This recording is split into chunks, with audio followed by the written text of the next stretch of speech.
guys, what's up? I am back. It's taken me a little bit longer than I wanted to, ideally, to get this video out for my top albums of 2022. But here we are, a little bit late, probably like a week or so late, because I was trying to get it to come out before January, but it's just chaoticness, the holidays and stuff. Here is my honorable mentions that I have to give a shout out to.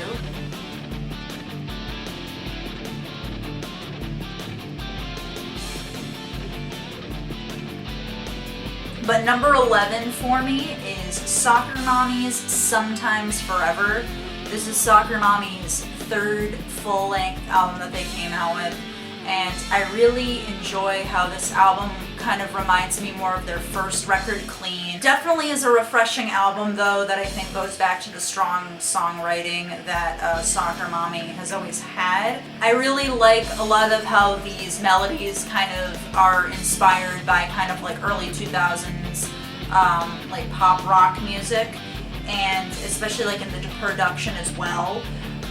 And also creating a euphoric, progressive sound with the instrumentals. Like you can really hear it on songs like Shotgun and Unholy Affliction, where there's just this like almost Radiohead influence, especially on Unholy Affliction. I like listen to that song and I'm like, Radiohead vibes. Just because of the way the instrumentation is kind of scattered about, but in this beautiful, like, chaotic way. And again, like, they're using more use of, like, synths and kind of having them, like, glitter over some of these tracks, like on With You and Don't Ask Me. I really like this record overall. My favorite songs would probably be Bones, Still, and Unholy. Number 10 for me is Wallow's second record, that is Tell Me That It's Over. Mainly this record focuses on the struggles in relationships, kind of like keeping a relationship going, keeping it strong, and then also maybe trying to start a relationship with somebody, that big fear, nervousness, dark cloud kind of weighing over them. A lot of this album is just like about overthinking in relationship situations as well.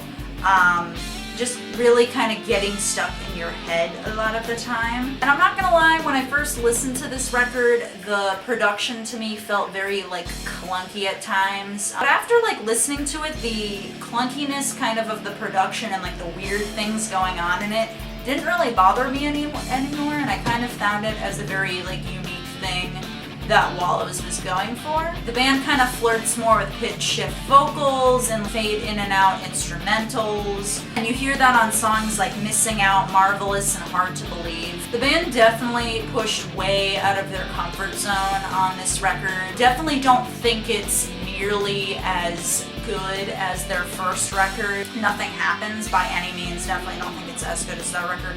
But to me, it still shines. I really like the unique things, like I said, going on and like flirting around in the record. And there's just some really catchy songs on here, like Especially You, At the End of the Day. Some of my favorites be Hard to Believe, Hurts Me, Guitar, Romance, Search, Adventure. Number 9 for me is straight from the Path's record, Euthanasia. Basically, the best way for me to describe them is they're kind of like a hardcore version of like Rage Against the Machine. Very similar kind of in the swagger and kind of the lyrics, in-your-face hardcore sound, but with a really cool groove. Their vocalist does a combination of like rapping and screaming, and it works so well. The drums are absolutely relentless, the riffs are extremely explosive, and this record just goes so hard. It's like the moment you listen to it from start to finish, like they don't hold back at all, especially lyrically as well. The drums are absolutely relentless, and the riffs are explosive and massive. You can hear it on songs like Guillotine, Neighborhood Watch, and also there's really cool like scratch record work on the song Ladderwork. And lyrically, the record focuses kind of on the state of America and kind of how it's just going more downhill. Talking about police brutality as well, like on songs like Chest Candy and 3, and how people in power don't necessarily have the best interest of the American citizens in mind, and it's more about control, fear, and manipulation. You can hear that on songs like Bread and Roses and Law Abiding Citizen. Number 8 is Demi Lovato's Holy Fuck.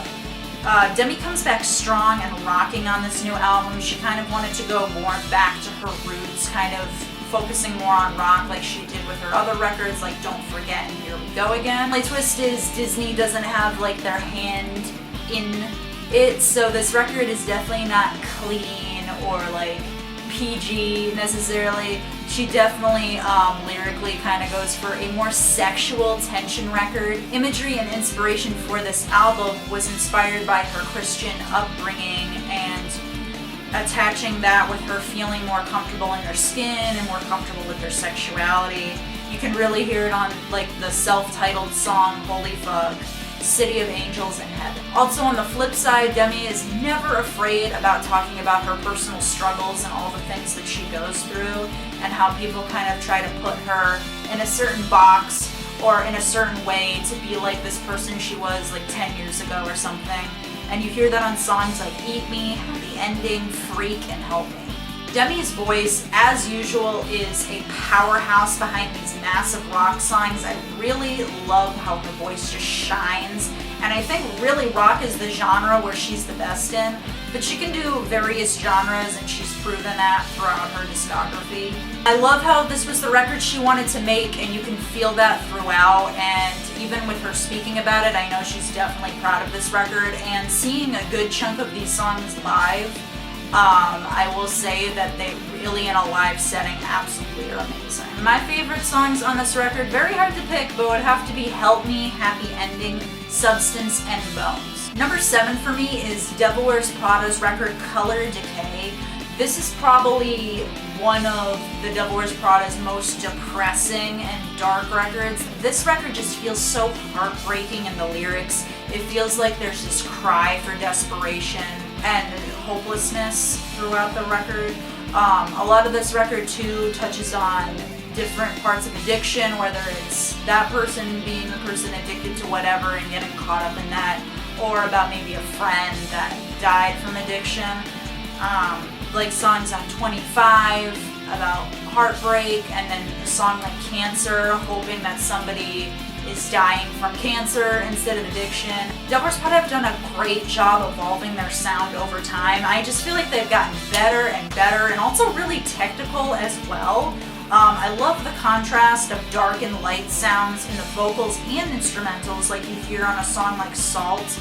And Jeremy and Mike just vocally together have such a great chemistry, and Jeremy as a vocalist has really stepped up his game and kind of gained more of a mature sound. And then like Mike just like always just so relentless with his screams, but also kind of doing like this spoken word screaming stuff that he's been doing more on his past records. Number 6 for me is LS Dune's record Past Lives.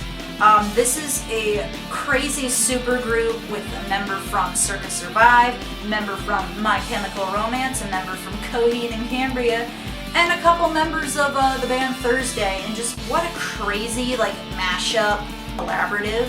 And each of these members collaborating together, creating a really hard-hitting, gritty, emo hardcore record. What I really love is how raw and DIY this record sounds. It really just feels bare bones, like simplistic, you know, just guitars, drums, bass, vocals, like that's it. I really love how the bass is just such a huge focal point on this record too. I love how beefy it sounds in the mix. The guitar hooks are also really great and catchy, and the drums are solid with really crazy fills that just flow so nicely with the rest of the instruments and vocals. Anthony Green is a crazy vocalist, and he really is relentless on this record with some crazy screams like you'll hear on Permanent Rebellion, Bomb Squad, and Blender. But the closer track, Sleep Cult, has a slower pace, almost swing type beat to it, feeling like an emo lullaby. But I think it was a great way to close the record. And my favorite tracks off this record are probably It Takes Time, Bomb Squad, and Permanent Rebellion. Number 5 for me is Death Cab for Cutie's record Asphalt Meadows.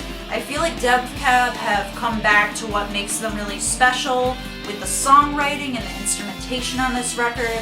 I really appreciate how it's more kind of guitar focused this time. Ben focuses a lot on this record reminiscing about the past and past memories, and At times, he can talk about how dull life's gotten over time, like on songs like Roman Candles, Fragments from the Decade, and I Miss Strangers. Some of the songs, like I was talking about, feel like stories like you got Foxglove Through the Clear Cut, Weep Like Waves, and Rand McNally that kind of talk about these characters and the lives they've lived. I really dig a lot of the buzzy distortion in the guitars on this record, which, like I said, puts them more at the forefront unlike their past record. Like songs like I Don't Know How I Survive. I love the absolute amazing instrumentation too on the song Foxglove Through the Clear Cut, where the guitar hook flows so well with the rest of the band and just Ben's melody just swimming through. And my favorite tracks on this Death Cab record are probably I Miss Strangers, Here to Forever, and I Don't Know How I Survive. Number 4 for me is Florence and the Machine's record Dance Fever. Florence put things in the perspective during the peak of the pandemic, where she talks about how important performing live for her is and dancing, like on songs like Free and Choromania, as well as focusing on darker themes and witchy imagery like on songs like Girls Against God, Dream Girl Evil, and Daffodil. The first single, King, really showed off a sense of confidence in Florence's voice and feels like such a grandiose women empowerment anthem. Overall, this album flows great and has a cinematic feel to it with each track's transition, and I really think the production is a big part of that, and Florence always just seems like she has this big idea in her head, and I think when it translates to the actual record, it's always just spot on. The album also goes through some transitional phases from the darker to lighter sounds by the end of the record. You get those dark songs like Dream Girl Evil, Daffodil, and then it kind of, the end of the record transforms into kind of a more lighter, brighter sound like the songs Bomb and Morning Elvis. Florence never disappoints me. I really don't think she has a bad album at all, but hard to pick a favorite song off here as well, but I would say Dream Girl Evil, Daffodil, and Heaven Is Here. Number 3 on my list is Angel Olsen's Big Time. Angel Olsen takes a different approach on this record, going for more of a country folk vibe. If you really know Angel Olsen, her discography, she's always trying to do something different, go for more of an art pop sound, an indie, a more synth new wave sound. She really kind of does it all. This album really does feel like a collective of songs, like each record, like each song in here was meant to be here, and it just goes so well. The production is really on point. Again, kind of like the Florence record, this album kind of feels like it tells a story and has like a cinematic feel to it. Like I feel like this could be a soundtrack for a movie. Especially on songs like Through the Fire and Chasing the Sun. Both of those two have such lush strings and a grand feel. Lyrically, there's themes of love, heartbreak, trust, past, and sentiment on here. Many of the songs build to a grand finale on the choruses, like All the Good Times and Go Home. A lot of the lyrics are super honest too. I love the way how she writes some of these songs, like on Big Time, Falling in Love, talking about the song Right Now, just trying to slow things down in a relationship, not go too fast. And then the song This Is How It Works, kind of trying to get through something really difficult in life. I absolutely love the song Right Now. Her vocals shine in such a special way. The chorus just feels so flawless and at ease, and it just flows so nicely with her vocals. Ugh, listen to that song. Right Now, Right Now. You won't regret it, I swear. And with that being said, that is probably my favorite song on here, but also All the Good Times and Go Home are so good as well. And number 2 for me is Anthony Green's record Boom Done. This is definitely Anthony's most personal record to date. But yeah, this record reflects on his struggle with addiction, staying clean, and focusing on his mental health and getting better, like on songs So It Goes, I Don't Want to Die Tonight, and Fucks Me Up. I love how this record is instrumentally, and it uses such an exceptional use of horns. Really, I don't think Anthony Green's solo albums have felt this full with the instrumentation in a while. And just with the added horns on these songs, they sound so good. They're pretty much throughout, but really the standout moments for me were Center of It All, Trading Doses. Maybe this will be the one. It's just those nice touches of horns with the guitars and the vocals, so good. Like always, Anthony Green really shows on this record too his amazing vocal range, kind of going from those really soft, lush, hush vocals to some like raspy screams. Really on like the song I Don't Wanna Die Tonight shows it a lot. And it just seemed like a record he really needed to make, and it was just, I think, a way of coping for him as well. My favorite songs on here, extremely hard to choose, but probably Don't Dance, I Don't Wanna Die Tonight, Pleasure of the Beast, and Maybe This Will Be the One. Drum roll, please. That was a drum roll. I don't know, this was jazz hands kind of tapping. If you know me at all, you know one of my favorite bands, and they gotta be number one. I gotta give them the love here. And that's Under Oath's record, Voyeurs. Under Oath is just back stronger than ever. I wasn't too keen on Erase Me. It took me a lot of listens to really like that record, and it's a good record for what it is. But I feel like Under Oath is kind of going back again to like what makes them special.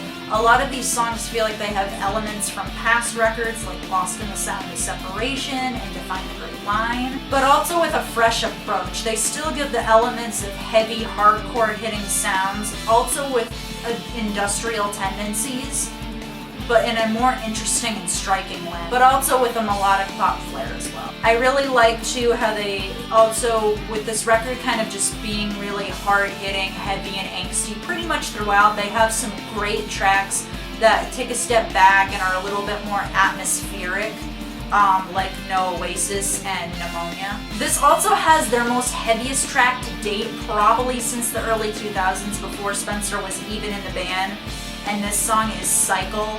It's definitely a smash, especially with the guest vocalist spot from Ghost Main, who really creates a brooding darkness around this track. It just, with the vocals kind of just talking about how like a doubt in God, and kind of how like there's no God and there's no hope, there's no faith this person has. They're kind of just like given up completely, and they're going through this cycle, going through these motions. It's very dark lyrics, very dark song. Like I said, definitely the heaviest thing they've come out with in a while. Again, I love how this record really shows the vocal chemistry between Spencer and Aaron. They just shine as such vocalists, and they've just really progressed over time. And you can see that on songs like Take a Breath and We're All Gonna Die. Overall, I just love how they kind of go back to their kind of hardcore, heavy roots on this thing. So that was it. That was, I guess, my top 11 albums of 2022. I hope you enjoyed it overall. Please let me know down below, what were your favorite albums of 2022? I would love to know, seriously. Do we have a similar list? Would be pretty cool to let me know. But overall, I think some great albums came out in 2022. Some were upgrades and some were like downgrades for past releases from bands or artists, but it's still okay, and there's still great music out there, and I'm excited for what this year 2023 brings in music. Please give this video a like, guys, if you liked it. Subscribe if you're new, because I'm going to be coming out with sporadically music type content in the future, hopefully. As always, guys, stay brutal and stay tuned for more videos.